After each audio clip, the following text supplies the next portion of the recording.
네, 간밤 뉴욕 증시가 3일 천하로 끝을 냈지만 우리 증시는 오늘 강합니다. 달러원 환율이 12원 가까이 또 빠지면서 오늘 외국인들에게도 수급에 우호적인 환경을 주고 있고요. 양시장에서 외국인들이 매수하고 있고 코스피에서는 기관 쪽의 수급이 견조하게 들어오고 있습니다. 오늘 코스피 지수가 지금 2280선 부근에서 움직이고 있고요. 코스닥 지수 690선 지켜나가고 있는 상황입니다. 여기서 어떤 이슈와 종목에 주목하면 좋을지 이야기 나눠볼게요. 오늘은 인포스탁 데일리 김종효 전문위원과 함께하겠습니다. 위원님 안녕하세요. 네, 안녕하십니까. 네, 먼저 오늘 분위기부터 머니맵 통해서 확인해 보도록 하겠습니다. 오늘 삼성전자가 확정 실적을 발표를 했는데 우선은 0.34% 정도 지금 강보합권에서 움직임을 보이고 있고 그리고 어제 올랐었던 SK하이닉스 같은 경우 오늘은 한 1% 가까이 좀 빠지고 있는 모습입니다. 그리고 오늘은 확연하게 이쪽으로 쭉 종목들이 빨간불을 좀 많이 켜고 있어요.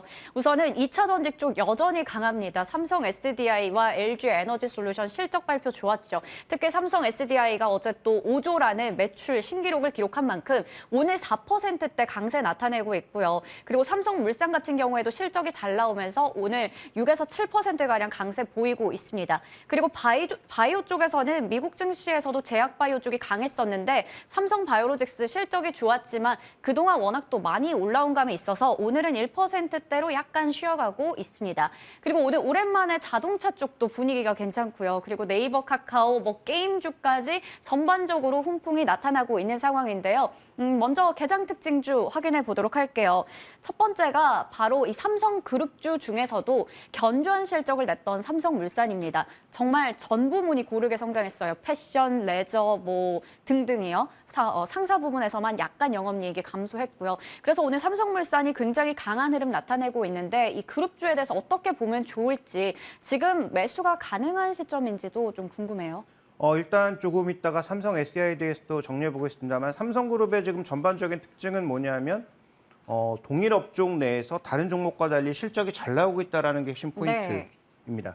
그래서 다른 건설주들은 비용 올라가서 지금 대부분 실적이 안 좋아졌는데 삼성물산은 아까 말씀해 주셨던 여러 가지 부분이 올라온 것도 눈에 띄지만 가장 이제 눈에 띄는 부분은 건설 부분의 실적이 대거 올라왔다라는 것이죠. 그래서 다른 대형 건설사들의 실적은 오히려 예상보다 둔화된 양상인데 삼성물산은 어떻게 비용 관리를 하고 어떻게 영업 관리를 했길래 이렇게 실적이 잘 나올까? 이게 아마 오늘 주가 상승의 원인이었던 것 같고요. 오늘 여기저기서 또 뉴스 나오면서 이재용 부회장이 이제 회장에 올라간다. 이런 얘기와 더불어서 이제 일정 부분 주가의 상승에 조금 기여하는 부분도 있을 텐데 저는 이재용 부회장의 회장 되는 것도 중요한 이슈긴 하겠지만 더 이제 근본적인 것은 다른 회사에 비해서 삼성그룹주의 실적이 대거 좋아지고 있다는 것. 삼성전기 정도를 제외하면 대부분 다른 업종의 종목군들보다 수익성도 좋고 견조한 실적을 유지하고 있다는 점 자체가 현재 구간에서는 좀 더 실적을 이끌고 있는 중요한 모멘텀이라고 보고 있습니다.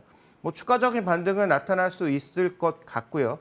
다만 건설업종이 전반적으로 좋지 않은데 삼성물산만 계속 갈 수는 없는 상황이니까 업종의 이제 흐름과 더불어서 업종 대비 좀 더 강할 수 있다. 그래서 그동안 업종 내 탑픽을 대부분 다른 종목으로 현대건설이라든지 이런 종목으로 꼽으셨다면 이제는 여러 가지가 섞여 있긴 하지만 건설 부분에 두드러진 약진이 나타나고 있는 삼성물산이 업종 내 대장주 역할을 하지 않을까라는 기대도 해볼 수 있을 것 같습니다. 네, 우선은 지금 삼성그룹주들 얘기 주셨듯이 삼성전기 빼고는 일단 실적 발표 긍정적으로 나오고 있습니다.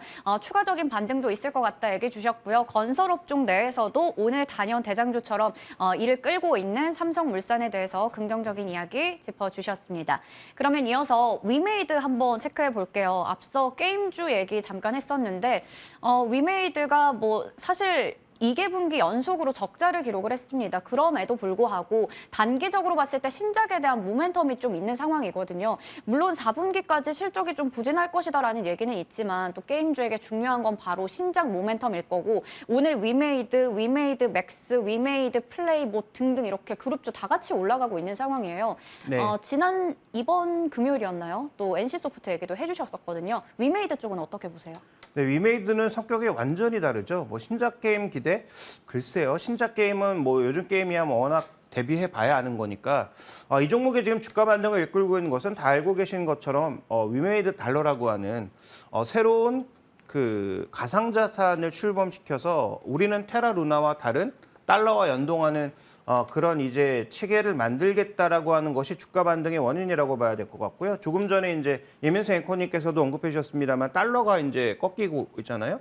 달러가 꺾이면 뭐 대부분의 위험 자산들이 올라가기 마련인데 네. 비트코인도 올라가고 있거든요. 그러니까 가상자산 쪽의 반등이 오히려 주가와 좀 더 민감한 반응을 보이고 있다는 점을 고려해 봤을 때 저는 뭐 신작기 돼야 뭐 신작이 나와서 정말로 어느 정도 성적을 내는지를 지켜봐야 하는 것이고 지금의 주가 반등은 적자에도 불구하고 2분기 연속 적자에도 불구하고 올라가고 있는 것은 결국 위메이드 달러라고 하는 새로운 가상자산에 대한 기대감 자체가 반영되고 있는 것이다. 그래서 지금 위메이드의 전반적인 그 재무 구조를 보시면 최근에 단기 차입도 엄청나게 늘고 있고 비용을 투자를 엄청나게 많이 쓰고 있단 말이죠. 그러니까 소위 이 자신들의 위메이드 달러라고 하는 가상자산의 에코시스템을 만들기 위한 엄청난 노력을 들이고 있는데 이게 성공하느냐 성공하지 못하느냐에 따라서 결국은 주가 등락이 크게 좌우될 수밖에 없고 가상자산의 움직임, 그다음에 이제 아까 언급해 주셨던 본업에서의 게임의 매출 이런 것들이 다 좋아져야 이제 주가가 추가적으로 좋아질 수 있는 것이죠. 그래서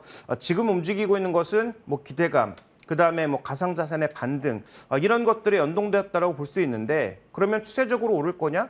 뭐 불확실한 부분이 굉장히 많기 때문에 위메이드와 위메이드 그룹주에 대해서는 저는 뭐 적정 수준의 투자를 해야 된다. 투자를 한다고 하더라도 저는 안 하는 게 맞다라고 보고 있고 네. 만약에 한다면 전체 포트폴리오 내에서 10% 혹은 뭐 보수적으로 본다면 5% 이내 정도의 비중만 투자하는 것이 좋지 않을까 이렇게 좀 보고 있습니다. 네, 위메이드가 뭐 신작에 대한 기대감이라던가 위메이드 달러에 대한 기대감이 있는데 그만큼 또 투자 비용이 많이 들어간 만큼 여기서 또 성공 여부가 중요할 것 같습니다. 그래서 일단은 뭐 투자를 안 하는 쪽으로 보수적으로 얘기도 주셨지만 투자를 한다면 5에서 10%가량의 포트폴리오 비중 정도를 보는 게 좋을 것 같다 말씀 주셨습니다. 이렇게 개장 특징주들 알아봤고요. 이어서 잔금 해제 종목 넘어가 볼게요. 앞서 뭐 삼성 SDI 봤습니다. 우리가 K 배터리 쪽에서 지금 단연 최강자의 모습을 잘 드러내고 있죠. 실적 경영 빛을 발하나라는 제목 주셨습니다. 첫 번째 투자 포인트 보면 호실적의 비결이에요. 뭐 전기차 수요가 늘어나고 시장이 계속해서 성장하고 앞으로도 기대가 됩니다. 어떻게 보시나요? 전기차 좋은 건 뭐 다 아시는 거고요. 근데 앞으로는 뭐 전기차가 계속 좋아진다? 저는 그렇지 않을 거라고 보고 있고요. 네. 삼성 SDI와 LG 에너지 솔루션의 결정적인 차이는 뭐냐? 바로 마진율에 있는 거죠. 이 기업은 마진율이 10%가 나오는데 왜 LG엔솔은 마진율이 그렇게 작을까? 그리고 매출 측면에서는 LG엔솔이 훨씬 높죠. 그래서 과거부터 꾸준하게 업계 내에서 들려왔던 얘기를 종합해 보면 LG엔솔과 SKO는 적극적으로 영업을 한 거죠. 그러니까 시장을 선점해야 이긴다라고 봤기 때문에 우리의 마진을 조금 깎더라도 아주 공격적으로 영업을 하고 캐펙스도 공격적으로 해서 설비 투자를 계속 늘려나가고 있는 것이죠. 전기차 시장이 향후 굉장히 빠르게 지금 우리가 기대했던 속도로 증가한다면 아마 SK온과 LG 에너지 솔루션의 전략이 이길 가능성이 높습니다. 근데 반대로 삼성 SDI는 굉장히 보수적으로 지금 설비 투자를 하고 있거든요. 확실하게 계약을 맺고 자신들의 수익성을 보장받을 수 있어야 투자하는 거죠. 그러다 보니까 설비 투자도 안 하고 있는 기업이 당연히 수익성이 좋을 수밖에 없는 그런 상황인 것이죠. 근데 아시는 것처럼 향후 조달 비용은 계속 올라갑니다. 그런데 프리캐시 플로우에서 계속 마이너스를 내고 캐펙스를 계속해야 되는 기업은 어떻게 되겠습니까? 재무 구조가 당연히 안 좋아지겠죠. 그래서 저는 뭐 LG엔솔 뭐 벌써 결론을 뭐 미리 내버리는 것이나 마찬가지인데 최근에 LG엔솔도 강하고 삼성 SDI도 모두 강합니다만 둘 중에 뭘 택해야 되느냐? 답은 이미 나와 있다. 그래서 향후 전기차 시장이 우리 예상을 뛰어넘을 정도로 계속 급속도로 성장한다면 LG 에너지 솔루션이 밸류가 비싸다고 하더라도 그걸 선택하는 게 맞을 수 있겠지만 저는 그렇지 않다라고 보고 있기 때문에 셀 중에 둘 중에 하나를 택해야 된다라고 하면 저는 단연코 삼성 SDI를 택하는 게 맞을 거다. 이 수익성은 굉장히 보수적인 캐펙스에 기인하고 있다. 이렇게 봐야 될 것 같습니다. 네, 지금 수익성 보면서 LG 에너지 솔루션과 삼성 SDI 비교를 해주셨고요. 거기서 셀 중에서도 삼성 SDI 쪽에 좀 더 긍정적인 이야기 해주셨습니다. 수익의 지속성은 이라는 부분인데요. 지금 미국 쪽에서도 계속해서 시장 점유율을 키워가고 있잖아요. 좀 자세하게 얘기 부탁드릴게요. 네, 일단 지금 중소형 전지 비중이 삼성 SDI는 꽤 높은 편이죠. 왜냐하면 네. 아시는 것처럼 뭐 갤럭시 쪽에도 납품을 하고 있고 이러다 보니까 이게 별로 좋지 않을 것으로 보여집니다. 그래서 지금 굉장히 보수적으로 투자한 삼성 SDI, 이게 이제 작년 자료기 때문에 물론 SK온과 LG 에너지 솔루션은 더 늘었고 삼성 SDI도 추가적으로 최근에 뭐 수주가 이어지면서 더 늘었을 것으로 보여지고 있습니다만 어쨌든 중요한 것은 점유율이 이런 속도로 같이 늘어갈 수 있는지도 봐야 되는 것이고 더 중요한 건 단기적인 수익성을 계속 지켜갈 수 있느냐가 관건인데 보수적으로 투자하고 있는 삼성 SDI도 내년에는 전반적으로 마진율이 떨어질 수밖에 없다. 왜냐하면 중소형 전지 안 좋아지는 건 너무나 당연하고 뭐 노트북 안 되고요, 핸드폰 안 되고요. 뭐 그러다 보니까 중소형 전지는 당연히 안 좋은 거고요. 대형 전지는 우리가 예상했던 것 이상의 속도가 나올 것이냐가 관건인데 지금 뭐 GM이나 포드의 주가를 보면 과연 좋은 모습이 나올까에 대해서는 여전히 물음표가 있기 때문에 저는 수익성도 내년에는 조금 떨어질 수밖에 없다. 그래서 다른 기업보다는 낮지만 삼성 SDI의 현재 10%가 넘는 두 자릿수의 마진율도 내년에는 떨어지는 것이 거의 분명하다. 다만 어느 정도 떨어질 거냐, 가파르게 떨어질 거냐, 완만하게 떨어질 거냐 정도의 차이만 있을 뿐 현재 구간에서 내년도의 수익성 하락은 뭐 피해갈 수 없을 것이다. 이렇게 봐야 될 것 같습니다. 네, 내년의 수익성 하락은 좀 불가피해 보인다 이야기를 주셨습니다. 그러면 다음으로 지금 주가 상황에 대해서 한번 얘기를 해볼게요. 일단 실적 발표 전부터 기대감에 많이 올랐었고요. 그리고 실적 잘 나오고 또 올라가면서 지금 5일 연속으로 상승세를 나타내고 있습니다. 현재도 5%대 강세 보이면서 70만 8천 원 선 지나가고 있어요. 현재 주가 평가 어떻게 내려보시겠어요? 네, 현재 저는 2차 전지 종목에 대해서 뭐 소재가 됐든 뭐 셀이 됐든 전반적으로 안 좋은 의견을 계속 말씀드리고 있습니다만 삼성 SDI는 개 중에 제일 낫다. 네. 라고 말씀을 드리고 싶고요.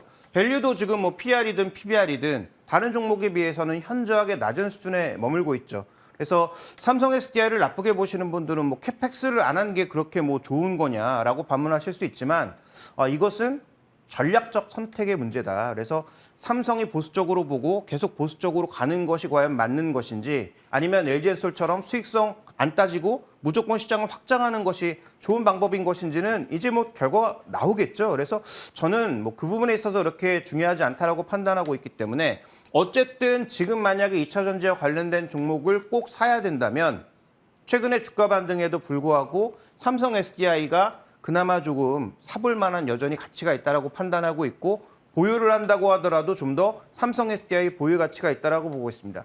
뭐 노파심에 말씀드리지만 저는 뭐 5개월 전부터 포스코 케미칼 지금 나오는 상승 논리로 그때 좋다고 말씀을 드렸지만 이제는 그렇지 않다는 거죠. 그래서 비싸진 종목에 대해서 관심을 가지시지 말고 여전히 가격적인 메리트가 있거나 그래도 다른 종목보다 좀 더 재무구조든 아니면 여러 가지 주변 상황을 견조하게 유지해 나가고 있는 이런 종목군들 중심으로 관심을 가지시는 것이 저는 좀 더 유리할 것이다라고 보고 있습니다.